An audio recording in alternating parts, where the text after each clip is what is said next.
Hello friends, आज के इस वीडियो में हम बजट के प्रकार यानी कि टाइप्स ऑफ बजट को अच्छे से समझेंगे।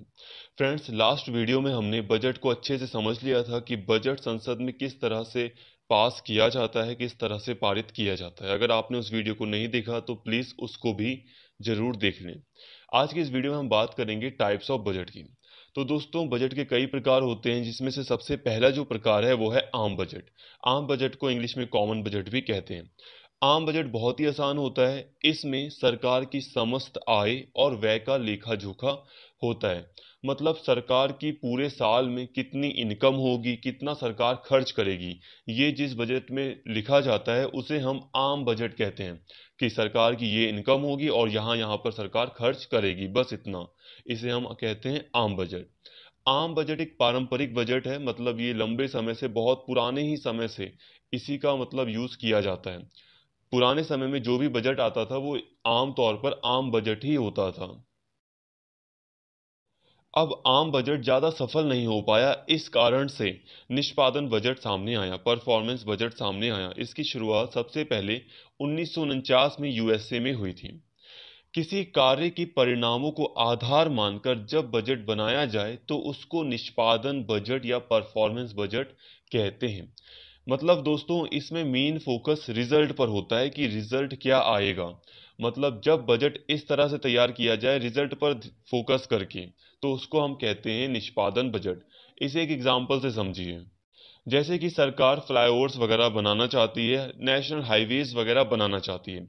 अब सरकार क्वेश्चन कर रही है कि नेशनल हाईवेज या फ्लाईओवर्स बनाने से क्या परिणाम निकलेंगे, क्या रिजल्ट आएगा। तो रिजल्ट ये आएगा कि ट्रैफिक कम होगा, लोगों का समय बचेगा और देश की अर्थव्यवस्था तेजी से आगे बढ़ेगी। तो अब जब रिजल्ट को ध्यान में रखकर बजट तैयार किया जाए तो उसी को हम कहते हैं निष्पादन बजट। इसमें मेन फोकस होता है कि हम खर्चा कर रहे हैं पर रिजल्ट ये आएगा तब, इसीलिए हम खर्चा कर रहे हैं।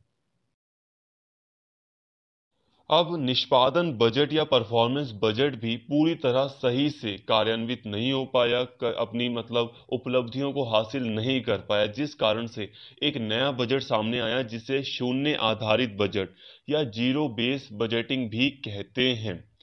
फ्रेंड्स, शून्य आधारित बजट में पिछले वर्ष के आंकड़ों पर बिल्कुल भी विचार नहीं किया जाता है और शून्य आधारित बजट तब लाया जाता है जब सरकार के पास पैसा कम होता है। इसमें पहले के जो कार्य होते हैं उसको जीरो मान लिया जाता है, शून्य मान लिया जाता है और अब आगे क्या करना है उस पर ध्यान दिया जाता है। इसे एक एग्जांपल से समझिए। जैसे कि मान लीजिए एक सरकार है जो कि 5,000 किलोमीटर का एक नेशनल हाईवे बनवा रही थी। अब पूरा साल बीत गया, बजट का जो ईयर होता है वो खत्म हो गया। अब नया बजट बनाया जा रहा है और वो जो 5,000 किलोमीटर हाईवे बनाना था वो बस 4,000 किलोमीटर ही बन पाया। तो अब शून्य आधारित बजट में ये देखा जाएगा कि मान लो 4,000 किलोमीटर आपने हाईवे बना लिया है, तो उसको जीरो मान लो। अब हमें कितना बनाना है, 1,000 किलोमीटर। तो हम 1,000 किलोमीटर पर फोकस करेंगे। मतलब पहले जो काम किया उसको शून्य मानो और आगे जो करना है उस पर ध्यान देना है। तो यही होता है शून्य आधारित बजट। अगला है आउटकम बजट। इसकी शुरुआत भारत में देखा जाए तो पहली बार पी चिदम्बरम ने 2005 में की थी। इसमें सरकारी योजनाएं अपने लक्ष्य को किस सीमा तक प्राप्त कर चुकी हैं ये देखा जाता है। इसके अलावा मंत्रालय के सब जितने भी मंत्रालय हैं उन सभी के कार्यों का मूल्यांकन किया जाता है। कहने का मतलब यह है कि पहले ये देखा जाता है कि सरकार की कौन कौन सी योजनाएं अपने लक्ष्य तक कहाँ तक पहुंची हैं।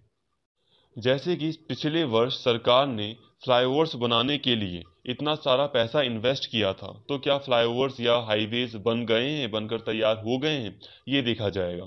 इसके अलावा सरकार ने इस मंत्रालय को, कृषि मंत्रालय को इतना इतना पैसा दिया था, क्या भारत की अर्थव्यवस्था में कृषि का योगदान बढ़ा है, ये देखा जाएगा। अब ये सारी बातें देखकर जो बजट बनाया जाता है उसको कहते हैं आउटकम बजट। निष्पादन बजट में क्या होता है, रिजल्ट पर फोकस करते हैं और फिर बजट बनाते हैं। इसमें क्या होता है कि कौन से रिजल्ट पहले से ही आ चुके हैं, पुराने बजट में कौन कौन से रिजल्ट पहले से ही आ चुके हैं उसको देखा जाता है और फिर बजट बनाया जाता है। तो इसे कहते हैं आउटकम बजट। आई होप यहाँ तक आपको समझ में आया होगा। अब लास्ट है जेंडर बजट, लैंगिक बजट। फ्रेंड्स, जेंडर बजट में जब बजट महिलाओं के पक्ष में बनाया जाता है, जब बजट में महिला सशक्तिकरण के लिए, महिला एजुकेशन के लिए ज़्यादा इन्वेस्ट किया जाता है, बजट में ज़्यादातर महिलाओं के लिए काम करने की बात की जाती है या महिलाओं के ऊपर ज़्यादा से ज़्यादा पैसा लगाया जाता है, तो उसको हम जेंडर बजट या लैंगिक बजट कहते हैं। इसमें बच्चों के लिए के विकास के लिए भी पैसा खर्च किया जा सकता है। तो आई होप फ्रेंड्स यहाँ तक आपको अच्छे से समझ में आ गया होगा। वीडियो पसंद आई हो तो प्लीज़ चैनल को जरूर सब्सक्राइब कर लें और इस वीडियो को ज़्यादा से ज़्यादा शेयर करें और लाइक करें। Thank you.